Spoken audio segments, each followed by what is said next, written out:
Yeah, so as you will know, alcohol is a huge driver of so much crime, particularly violent crime, across the country.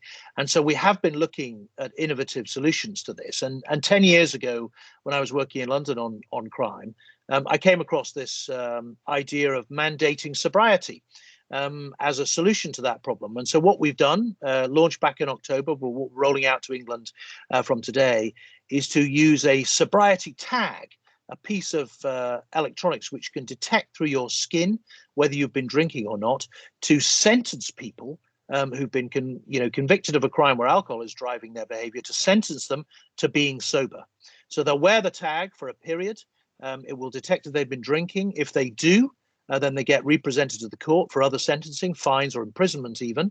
But actually what we found in Wales, where we've had 100 of these tags out now, is that 95% of the time or more, people comply. It's been an enormous success, and I hope it will be the same in England too.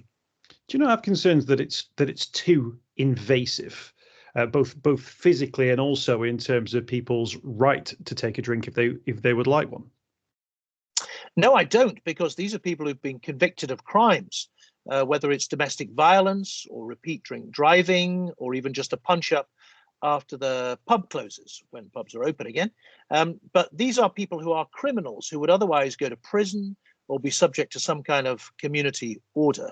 So it gives us a new and innovative and smart tool to manage their offending. And for example, where it's an alternative to prison, it allows that offender to maintain links with their family, to maintain employment, all things that they would lose if they went into prison. So we think it's a much better disposal for the offender, as well as giving society what it wants, which is punishment and a cessation in offending. Because once the alcohol is removed from their lives, we know that these offenders will stop offending and indeed may continue to not to offend into the future. And in terms of that idea, does that presumption bear out? Because some people would argue that actually alcohol is only part of the problems that these individuals may well be having. So that will have to be specifically identified in any sentencing for it to be effective. Oh, yes, it's definitely the case that in some cases, the tag will remove the fog of alcohol from those offenders' lives, which will then allow other support services which we can put around them to solve the problems that may be beneath their alcohol consumption. So it's definitely part of a kind of wraparound approach. But critically, from my point of view, we know that over 95% of the time, people stay sober.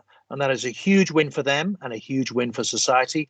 And to be honest with you, given the scale of alcohol offending in this country, it's very cheap. It's costing us 44 million over 10 years, which is a bargain compared to the 20 billion a year that alcohol offending costs the country. I was going to ask, how much of a chip can you make into that 20 plus billion pounds? A 2018 report highlighted 162 million pounds of cuts that have been taken away from drug and alcohol services, but also a suggestion that this isn't just about the physical act of alcohol and taking a drink. It's also about licensing, culture, our national attitude toward alcohol. Well, there is obviously a much wider architecture, if you like, around alcohol that we need to look at as part of dealing with this offending. But, you know, in the end, the main person who's responsible for a crime is the criminal. And these sobriety tags pin that responsibility very firmly on them. And critically, it makes them responsible for their own punishment. So as they reach for that beer or that glass of wine or that vodka, when they're wearing this tag, they have to think about the consequences. And as I say, we know that in a very, very high proportion of the time, they decide not to do it in the first place.